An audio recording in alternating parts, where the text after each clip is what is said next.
EVMच्या संदर्भातलं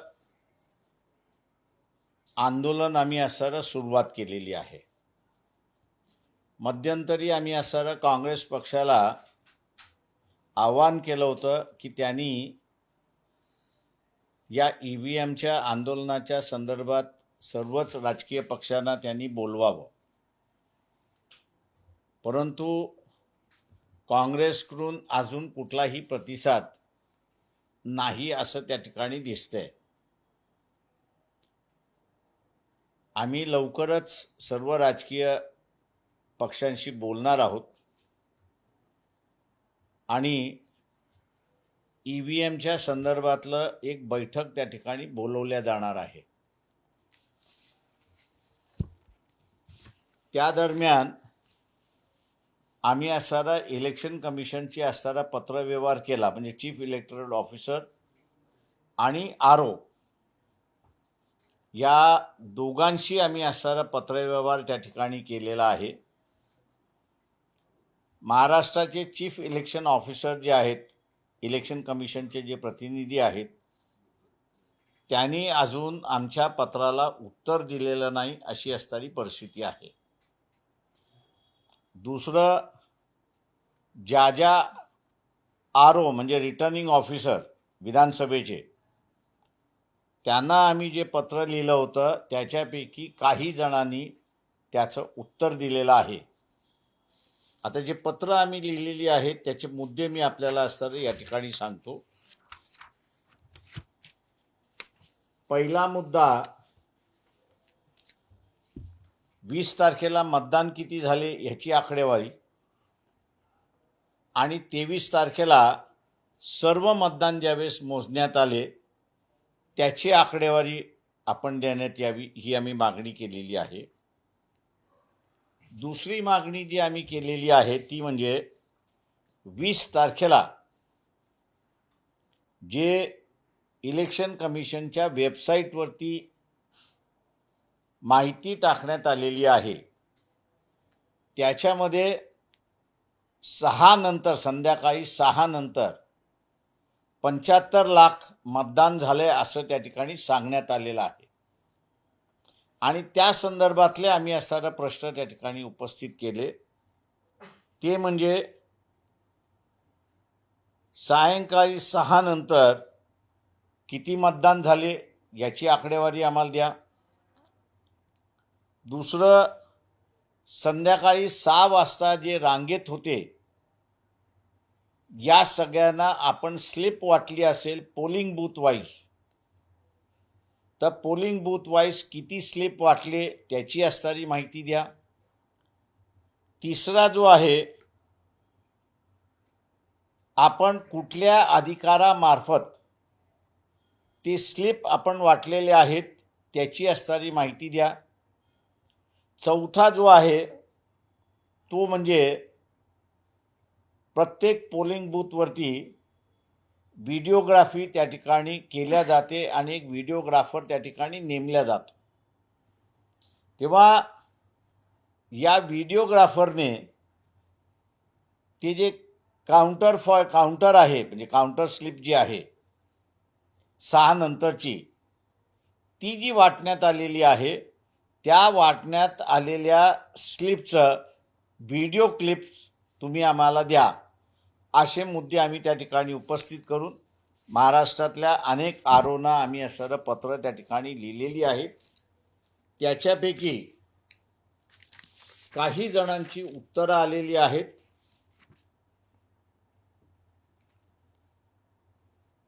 नांदेड दक्षिण ROचं उत्तर आलेलं आहे. त्याच्याच बरोबर 108 पश्चिम औरंगाबाद इथला असणारं उत्तर आलेलं आहे. आणि तिसरं हे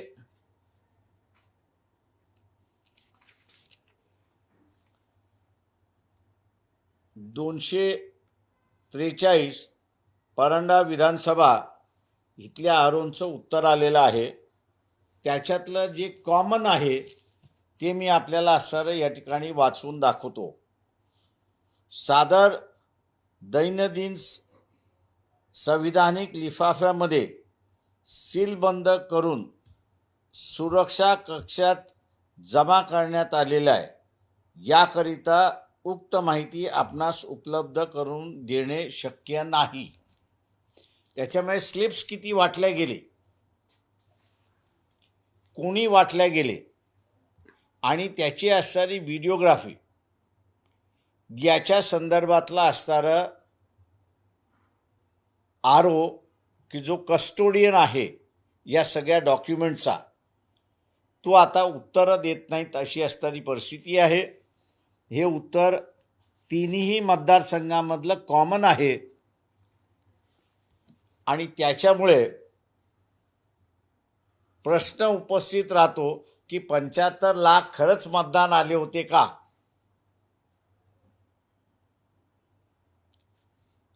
कायदा असा म्हणतो की एकदा 5:59 झाली की इलेक्शन प्रोसेस थांबवावी लागते, दरवाजे बंद करावे लागतात, जे आतमध्ये आहेत त्यांना टोकन दिलं जातं आणि ज्याच्याकडे टोकन आहे त्यालाच मतदान करण्याचा असणारा अधिकार आहे. पीओ जो आहे म्हणजे प्रिसाइडिंग ऑफिसर त्या पोलिंग बूथवरचा, त्यांनी ही सगळी कारवाई करायची आहे आणि त्यांनी ही कारवाई केल्यानंतर त्याचं सगळं रेकॉर्ड त्याला असणारं मेंटेन करावं लागतं की किती टोकन दिले आणि किती टोकन दिल्यानंतर त्याच्यापैकी किती टोकनदारांनी मतदान केलं याचा असणारा डेटा त्याला असणारा ठेवावा लागतो आणि तोच डेटा नेमका आम्ही मागतोय. त्याला उत्तर असं येतं आहे की हा डेटा उपलब्ध करून देता येत नाही. त्याच्यामुळे नेमका प्रश्न उपस्थित हा राहिला आहे की 75 लाख मतदान खरंच झालं का, म्हणजे लोकांनी केलं की इतर कोणी केलं, हा त्याच्यातला असणारा एक प्रश्न आहे. ह्या प्रश्नाचं मी असं म्हणेन की इथल्या सर्व राजकीय पक्षाने आम्ही हे आलेली उत्तरं जी आहेत ती इतर पक्षांच्या नेत्यांकडे सुद्धा फॉरवर्ड करणार आहोत. माझी अपेक्षा ह्या सगळ्या पक्षाकडून राहील की आपले पॉलिटिकल मतभेद जे आहेत ते आपण बाजूला ठेवले पाहिजेत. जर आपण ते बाजूला ठेवले नाही तर अशाच रीतीने असणारं मतदान होणार असेल तर त्या इलेक्शनला काहीही अर्थ राहत नाही अशी परिस्थिती आहे. 6 नंतर इलेक्शन कमिशन स्वतः ॲडमिट करते की 75 लाख मतं झालेली आहेत. तर 75 लाख मतं झाली आहेत, मतदान झालेलं आहे, याचा अर्थ 75 लाख टोकन वाटप करण्यात आलेलं आहे. आता हे 75 लाख टोकन वाटप केलेलं असेल तर आम्ही विचारतोय की प्रत्येक बूथवरती तुम्ही किती टोकन्स वाटले याचे फिगर्स तुम्ही आम्हाला द्या. पण त्या फिगर्सना कुठलंही उत्तर येत नाही आहे. तो उलट सादर दैनंदिन संविधानिक लिफाफ्यामध्ये सीलबंद करून सुरक्षित कक्षेत जमा करण्यात आल्यामुळे आपल्याला असणारी ही माहिती उपलब्ध करून देता येत नाही. प्रश्न असा आहे की हा सीलबंद लिफाफा जो आहे तो सील होत नाही, त्याचा रेकॉर्ड ठेवला जातो आणि त्याची असणारी नियमावली ही आम्हाला एका पत्राच्या उत्तरामध्ये सादर करण्यात आलेली आहे.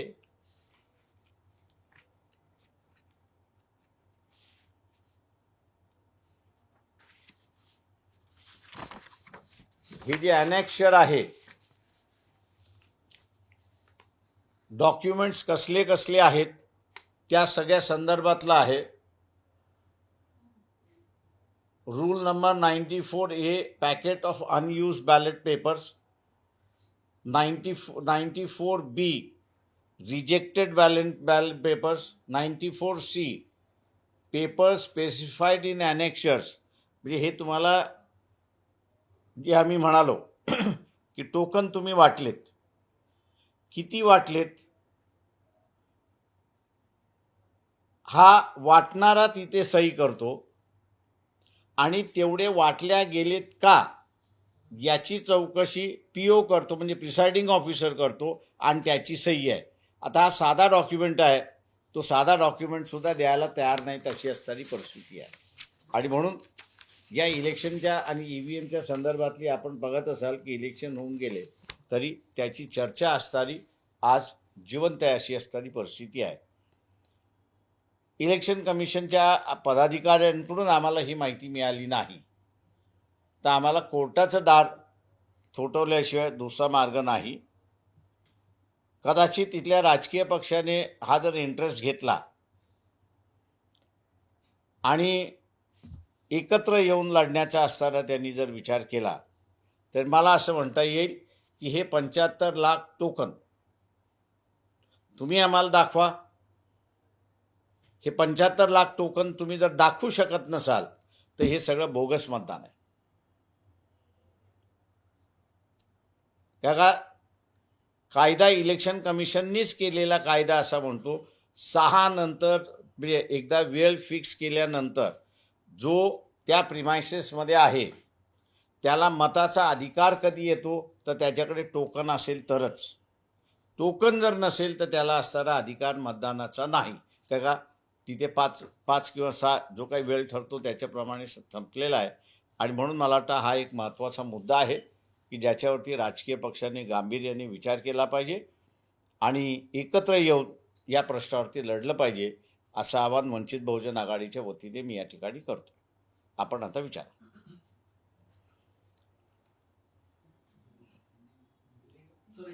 हिंदी.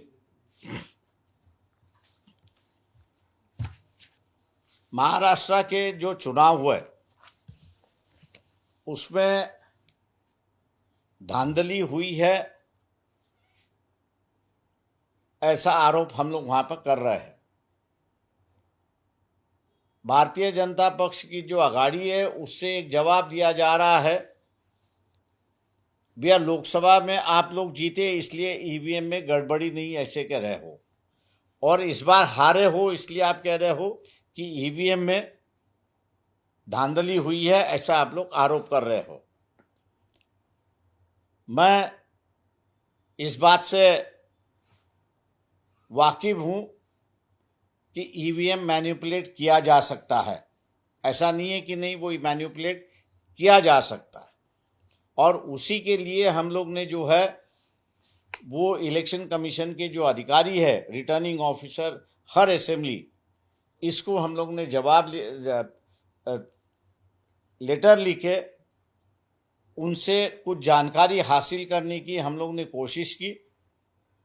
उस लेटर में हमने लिखा था कि 20 तारीख को पोलिंग कितना हुआ उसकी आंकड़ेवारी आनी चाहिए, फिगर्स आनी चाहिए. और दूसरा, जिस दिन काउंटिंग हुआ उस काउंटिंग के वक्त कितने वोट काउंट हुए, पोल वोट्स और बैलेट वोट्स, ये कितने काउंट हुए उसकी जानकारी हम लोग को मिलनी चाहिए. दूसरा जो है वो इलेक्शन कमीशन के वेबसाइट पे 75 लाख वोटर्स 6 बजे के बाद वोटिंग को आए ऐसे जानकारी उन्होंने ही पब्लिक को दी है. उसी को नज़र रखते हुए हम लोग ने रिटर्निंग ऑफिसर से पूछा कि 6 बजे के बाद कितने लोग इलेक्शन बूथ में खड़े थे, 6 बजे के बाद उनको स्लिप किसने बांटी, किस अधिकारी ने बांटी, उसका नाम चाहिए. और उस वक्त 6 बजे में आपने जो स्लिप बांटी है कितने लोगों को बांटी है, संख्या जो है वो आप देना चाहिए. चौथा जो है, ये स्लिप बांटते समय जो वीडियोग्राफी वहाँ पर होती है, क्या इसकी वीडियोग्राफी हुई है, और वीडियोग्राफी हुई है तो उसकी एक कॉपी आप हमको दीजिए. यहाँ सिर्फ चौथा अधिकारी है, लेकिन उसका जवाब अब मेरे पास नहीं है, इसलिए मैं उसको रिफर नहीं करता हूं। लेकिन 3 रिटर्निंग ऑफिसर ने जवाब दिया है। एक 243 भूमपरांडा विधानसभा मतदार संघ जो है उसने जवाब दिया है। 108 औरंगाबाद पश्चिम और नांदेड़ के दक्षिण रिटर्निंग ऑफिसर जो है उन्होंने उसका जवाब दिया है। और जवाब देते समय उन्होंने यही कहा है कि ये जानकारी हम आपको दे नहीं सकते। 6 बजे के बाद की जो जानकारी है वो हम लोग दे नहीं सकते, क्योंकि वो सीलबंद है। वो जो है वो सीलबंद है, और सीलबंद होने की वजह से हम लोग आपको दे नहीं सकते। जहां तक मैं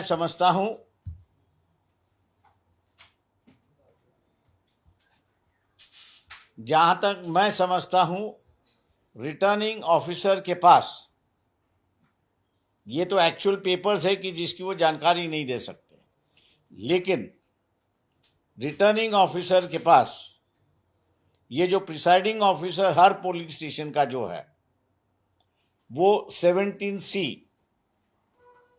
मतलब एक तरीके से मान लीजिए कि ईवीएम में कितने वोट्स है और उनमें से कितने वोटों का इस्तेमाल किया गया, उसकी जानकारी होती है। उस जानकारी के इसमें ही वो 5 बजे से लेके 6 बजे तक इतने वोट हुए और 6 बजे के बाद इतने वोट हुए, इसकी जानकारी उसी 17C फॉर्म में होती है। वो भी वो देने के लिए तैयार नहीं, ऐसी एक परिस्थिति है। जहाँ तक रहा ये स्लिप डिस्ट्रीब्यूशन की बात है, टोकन की बात है, आपने टोकन डिस्ट्रीब्यूट किया, अगर किया होगा तो कितने हर पोलिंग बूथ में हुआ, उसकी भी अलग से जानकारी होती है। लेकिन वो जानकारी जो है वो रिटर्निंग ऑफिसर शेयर करने के लिए तैयार नहीं है, ऐसी एक परिस्थिति है। इसलिए सवाल ये उठता है कि क्या सही मायने में 75 लाख वोटर 20 तारीख को 6 बजे के बाद पोलिंग स्टेशन में थे? इसकी मेरे ख्याल से हम लोग ने वीडियोग्राफी मार्फत जानकारी लेने की कोशिश की। दूसरा जो है वो टोकन आपने कितने बांटे उसमें से लेने की जानकारी दी, लेकिन दोनों में से कुछ मिल नहीं रहा, ऐसी एक परिस्थिति है। तो मैं मान के चलता हूं कि इसका जवाब जो है वो इलेक्शन कमीशन देना चाहिए। और साथ ही साथ जितने भी राजनीतिक दल है, मैं उनसे अपील करता हूं कि अगर यही रवैया रहा तो मेरे ख्याल से अगले इलेक्शन में लड़ने का कोई मतलब नहीं है, क्योंकि यही सिस्टम अगर इस्तेमाल की जाएगी तो रिजल्ट क्या आएंगे ये पता चलता है। इसलिए सभी तमाम राजनीतिक दलों से मैं अपील कर रहा हूं कि मतभेद तो चलते रहते हैं और इसलिए राजनीतिक दल है, लेकिन जिस माध्यम से हम लोग चुने जाते हैं वही माध्यम अगर करप्ट होता है तो मेरे ख्याल से इलेक्शन का रिजल्ट भी करप्ट होता है, ऐसी एक परिस्थिति है। आज मैं मानता हूं कि 75 लाख टोकन अगर मिलते हैं तो 75 लाख वोट हुआ ऐसा नतीजा निकाल सकते हैं। अगर 75 लाख टोकन अगर नहीं मिलता है तो ये फर्जी वोट है करके हम लोग यहाँ पे चिल्ला सकते हैं और लोगों के सामने ये बात ला सकते हैं। इसलिए तमाम राजनीतिक दलों के नेताओं से मेरी अपील है कि अपने मतभेद अलग से रखते हुए इलेक्शन सिस्टम जो करप्ट की जा रही है उसको बचाने के लिए इकट्ठा आना चाहिए। हम लोग ने उम्मीद की थी कि कांग्रेस इस पे लीड ले, लेकिन कांग्रेस की तरफ से अभी तक कोई प्रयास नहीं किया गया है। हम उम्मीद करेंगे कि कांग्रेस इस पर लीड ले। अगर कांग्रेस लीड नहीं लेती है तो वंचित बहुजन आघाड़ी ये सब जानकारी आने तक रुकेगी, और एक दफ़े सब जानकारी आई तो तमाम राजनीतिक दलों के नेताओं के साथ में बैठते हुए उनसे ये डेटा हम लोग शेयर करेंगे और फिर उनसे अपील करेंगे कि इकट्ठा अब इलेक्शन कमीशन के साथ में लड़ने की नौबत आई है और उससे हम लोग पीछे नहीं हटना चाहिए।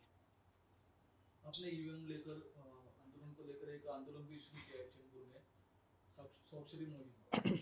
नहीं, वो हम लोग ने शुरुआत की, महाराष्ट्र भर शुरुआत की है, वो आज भी जारी है। कई लोग जो है मेरे हिसाब से जो है अभी तक जो मुझे जानकारी मिली है हर कॉन्स्टिट्यूंसी में से 10,000, 15,000, 20,000 लोगों ने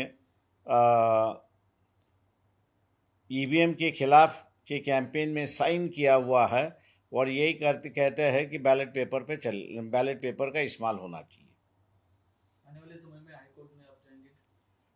तो इस मुद्दे को लेके तो हमको हाईकोर्ट में जाना ही होगा। मतलब एक तो ऐसा है कि पार्लियामेंट का जो रिप्रेजेंटेशन ऑफ पीपल्स एक्ट है, ये कहता है कि जब तक पोल वोट्स और काउंटेड वोट्स इनका मिलाप नहीं होता है, तब तक आप इलेक्शन रिजल्ट डिक्लेयर नहीं कर सकते हो।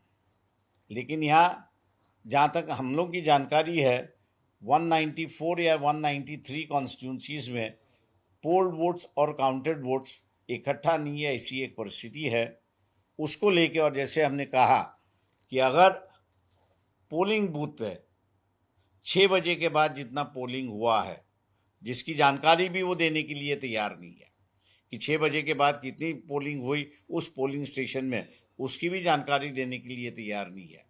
तो हम लोग ये मान के चलते हैं कि टोकन अगर मिलता है, टोकन अगर बांटा है तो सही है, अगर टोकन नहीं बांटा है तो ये फर्जी वोट है, ऐसा ही कोर्ट के सामने हम लोग यहाँ जाके कहेंगे। तो आपको लगता है जनतंत्र खतरे में है? पूरा खतरे में है। आने वाले दिनों में राजनीतिक दलों को भी खतरा है, ऐसा मैं मान के चलता हूँ। विधानसभा निवडणुकीच्या निकालानंतर ईव्हीएमच्या संदर्भात महाविकास आघाडीच्या प्रमुख नेत्याशी तुमचं काय बोलणं झालं? याची मोहीम ते डेटा आमच्याकडे आला की आम्ही बोलणार आहोत, आम्ही सांगितलं. आणि आम्ही फक्त एक विनंती केली होती काँग्रेस पक्षाला की त्यांनी पुढाकार घेऊन त्या सगळ्यांना बोलवावं, असं आम्ही मागच्या एका प्रेस कॉन्फरन्समध्ये मी म्हणालो होतो आणि आम्ही त्या पद्धतीने असणारे हेही केलं होतं. काँग्रेसने त्याला काही रिस्पॉन्स दिला आहे? अजून नाही दिलेला आहे. आम्ही पुन्हा पत्र लिहिणार आहोत त्या संदर्भातलं. काँग्रेसच्या अध्यक्षांना लिहिलेलं पत्र जे आहे त्याची कॉपी आम्ही असं पुन्हा लिहिणार आहोत आणि त्याची एक कॉपी आम्ही सगळ्या राजकीय पक्षांना सर्क्युलेट करणार आहोत. विधानसभा निवडणुकीच्या निकालानंतर तुम्ही ईव्हीएमवर जसं प्रश्नचिन्ह निर्माण केले, तसं लोकसभेच्या वेळेस पण झालं होतं का?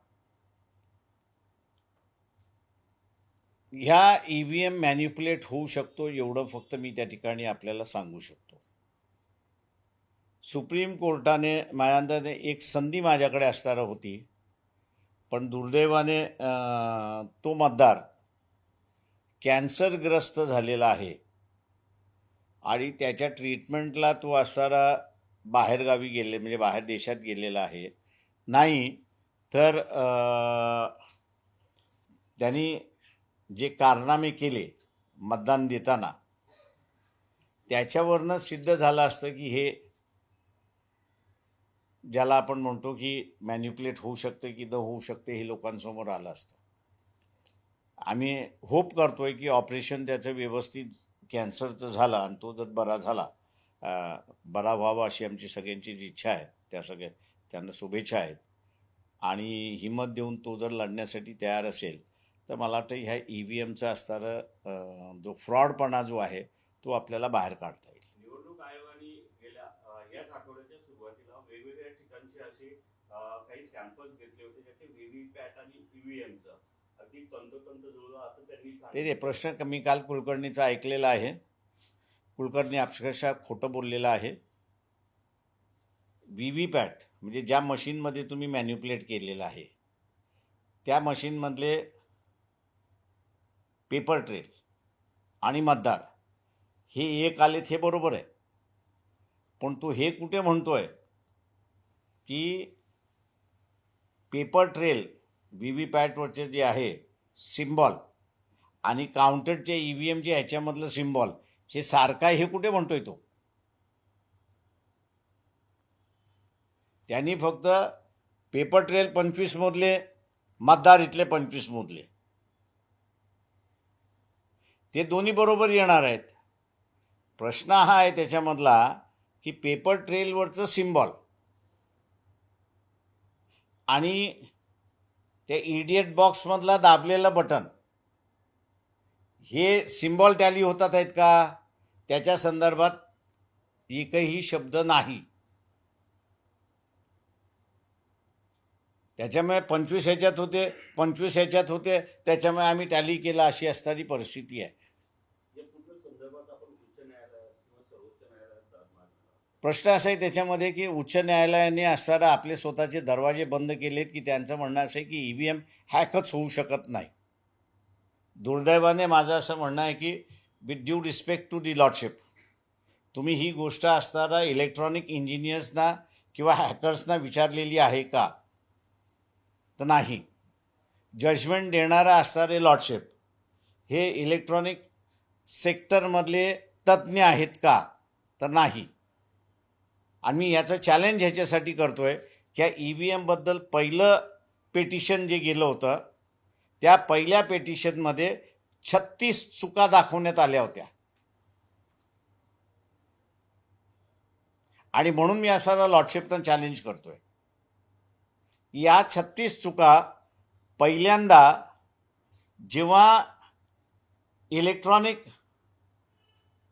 डिपार्टमेंट असेल किंवा त्याच्यातले असणारी तज्ज्ञ लोक असेल, त्यांनी त्याच्यासमोर आणून दाखवलेला असणारा हा रेकॉर्ड आहे.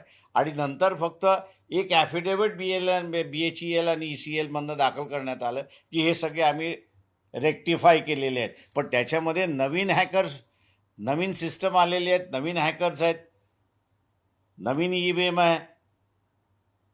मुळात माझं म्हणणं असं आहे की सुप्रीम कोर्टाने इलेक्शन कमिशनकडून जे विचारलं पाहिजे होतं ते म्हणजे ही जी मायक्रोचिप आहे, ही मायक्रोचिप रीरायटेबल आहे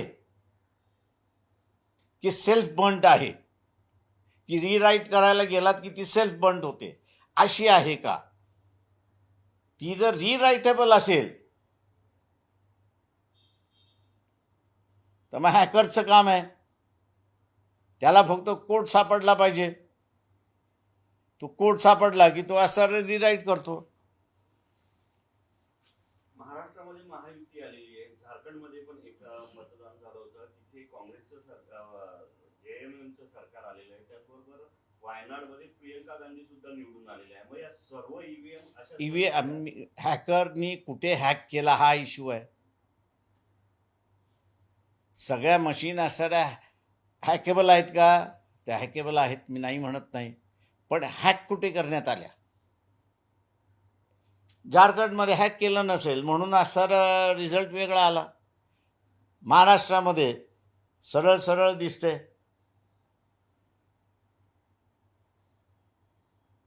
कदाचित एक अत्यंत वेगळ्या असणारं पेटिशन कदाचित येऊ शकतं. मी त्याचं डिस्क्लोज करत नाही आहे. पण मार्कंडवाडीच्या लोकांनी जसं मॉक पोल घेऊन हे करण्याचा प्रयत्न केला, तशी एक वेगळी पद्धत आणून ते हायकोर्टामध्ये येतात अशी माझी माहिती आहे. ते हायकोर्टात जोपर्यंत येत नाही तोपर्यंत मी ते डिस्क्लोज करत नाही. चलो, थँक्यू. देश विदेशातील प्रत्येक घडामोडींचे लाईव्ह अपडेट मिळवण्यासाठी आता साम टीव्हीच्या सर्व सोशल मीडिया प्लॅटफॉर्मला लाईक, फॉलो आणि सबस्क्राईब करा. तसंच सर्व नोटिफिकेशनसाठी बेल आयकॉन प्रेस करायला विसरू नका.